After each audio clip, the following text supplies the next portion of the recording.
Erin, we've talked about how moms have to manage their time because they're so busy, not only with all the household issues, the children's issues, but also trying to run a business.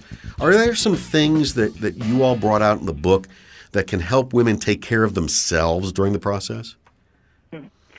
Absolutely. So one thing we discovered in talking with women is there's a great variety in terms of what everyone has going on in their lives. There's also a great variety in terms of needs for self-care. So, for instance, we spoke with one woman who has 6 children, runs a business, and really doesn't need that much time for herself. So she builds in just, little nuggets, little snippets of time here and there.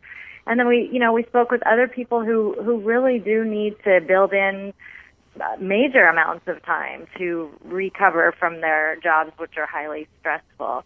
So it's that customizable solution. And we, in the book, did list some suggested activities for taking care of yourself. But again, it doesn't have to look, maybe a massage isn't relaxing for somebody. So we encourage people to figure out what it is that would allow them to recharge and then plug those activities into their calendars from the get-go on a weekly basis, so that that's taken care of.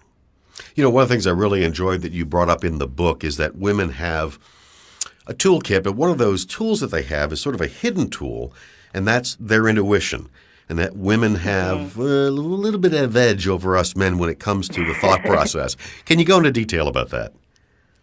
Yeah, so many of us do have a really strong intuition. We often think of it in terms of our children and just knowing that something's not quite right with them. But in the business world, we've almost been taught to ignore that because there's no physical proof of it. There's no data. But it is true that women, more often than men, have an ability to tap into a hidden sort of knowing or feeling.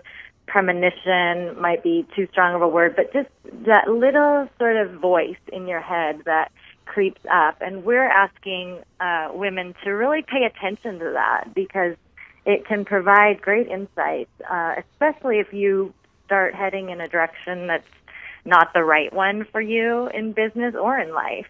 We're just asking women to honor that and not dismiss it so readily. In the book, you all talk about the importance of identifying and assessing their skill sets and their strengths. How do you go about doing that?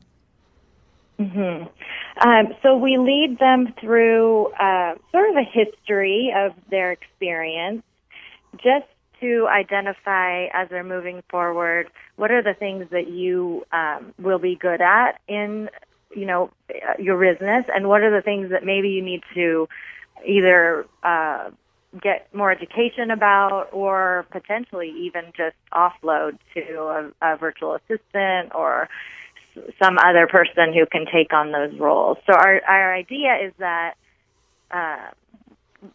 using your skills and your strengths and all of these things that you have already in your toolbox, it will be much less of an uphill road in the growing and creating of a business than if you're fighting against, if you're starting from scratch and really having to create everything from new, you're going to have a much harder time. So we ask women to take a look at what are the things you're good at? What are the things that people always mention about you? Wow, you always catch errors. Okay, you're a really good, potentially proofreader, writer, editor. So take a look and honor those skills and those strengths as you move forward, and it will just make your road to success that much smoother. One of the basics of starting a business is building a business plan. But as a mother, there's important things that they should try to incorporate into their new business plan, aren't there?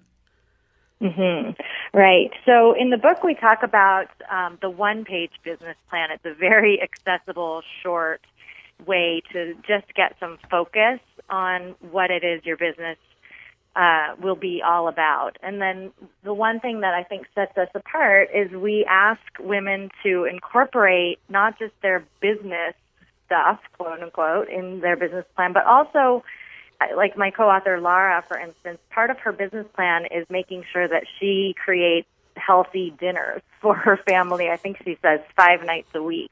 That is the sort of thing that makes her feel successful. So we ask them, when you're filling out your one-page business plan, let's not forget all of the other roles that you have in your life. So that, again, there's no seam that separates your work life from your personal life when you're a mom. It's just all sort of commingling at all times. And so we ask people to acknowledge that and really think about that as they're putting together a plan for the future of their business. So I guess that in this case, a lot of moms don't understand that as a mom, they actually have hidden management skills they sometimes don't even realize they possess.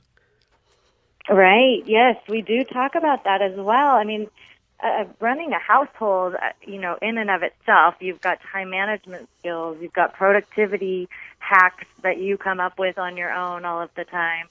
So, as at odds as owning a business and being a mom seem to be at times, they actually share a lot of similar skill sets. Erin, if our listeners want the book, how can they get it? Great. Yes. So we have a website. It's mommeanbusinessbook.com. And on that website, you'll find links to buy the book at all the, normal bookstores, Amazon, Barnes & Noble. For those in Canada, Chapters or Indigo.